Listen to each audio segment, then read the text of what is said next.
you are working with two legends, I think we could say. What is one thing you've learned, or that is like a funny scene that you've shared with Helen and Harrison that you wouldn't mind sharing with us? Oh, the stories.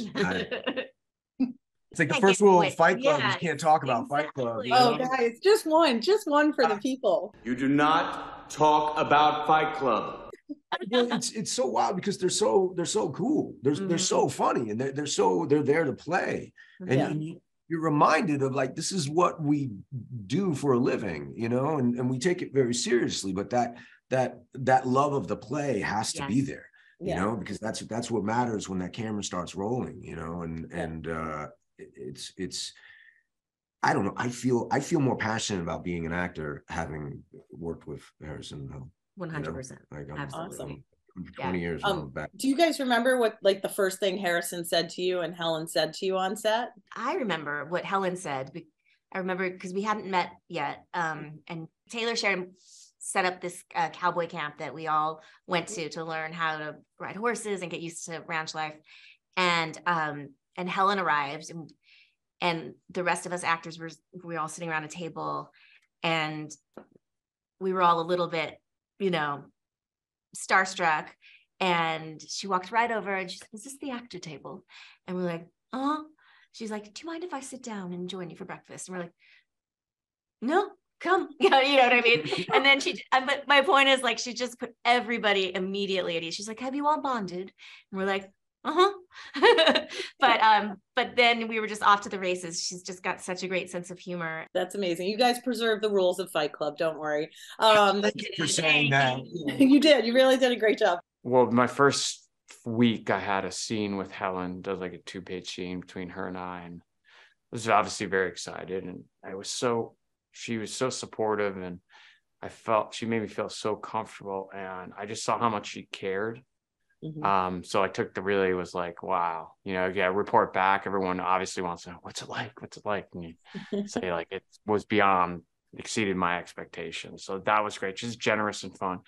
And Harrison's just he's just funny, you know. I was telling a story earlier, like so we ride horses a lot, you know. He's 80. If you look on Wikipedia, it says that. And that guy can get on a horse. He can run a horse. He's great on a horse. Shoot guns off the horse. Oh. So they'll be like, "Harrison, next time just walk and trot." He'll be like, "Yep, got it." And right on action, he's like, running and trying to keep up with them the whole time. You know, the guy's 80. It's like incredible. Oh, so wow. That's fun. And he's funny, very dry sense of humor. He makes me laugh. Nice. I like that, an 80-year-old on a horse, but he is Indiana Jones originally. I mean, honestly, you would never know. When I was like, what? I thought he was like 60 years old. So have you guys ever watched, I would assume, Yellowstone in 1883? And if you could pick one actor from those shows who could come onto your show, who would you want it to be? Oh, look at that. You're coming up with really good questions. Oh, thanks. I'm going to have to go. I have to pick one from both, I think, because I was just really blown away by Tim McGraw in 1883. Yeah. I did not know he was such a rough and tough cowboy. I mean, that guy. It's so intense, and you just, oh my God, and he has sit in it, you know, serious acting chops. Like, I didn't know him really as an actor. I mean, I've seen him in some things, but I was blown away by his performance. Yeah. He would be my pick also. Mm-hmm. And then I've always been a massive fan of Kevin Costner, of course. Yeah. But then, I mean, you got Cole, you got Kelly. I mean, you can't pick. I got to go with Kelly Riley just because she's hot. No, she's part of, like, we did a movie together. I just think the world of her, and she's very beautiful, and she's amazing. She's got the chops. She's coming for you. You know, amazing. Marley, I like how you're trying to entrap James into that answer. Oh, Kelly. Yeah. No question. No question. That's good. Yeah. Sam Elliott, of course. I mean, anytime you hear that voice. I live in Malibu, and I one time I heard, I was in the produce section at our grocer out there, and I heard, "Do you ever need your Honeycrisp apples?" And I look up and I saw the mustache right there, you know? It's amazing. So I love Sam Elliott.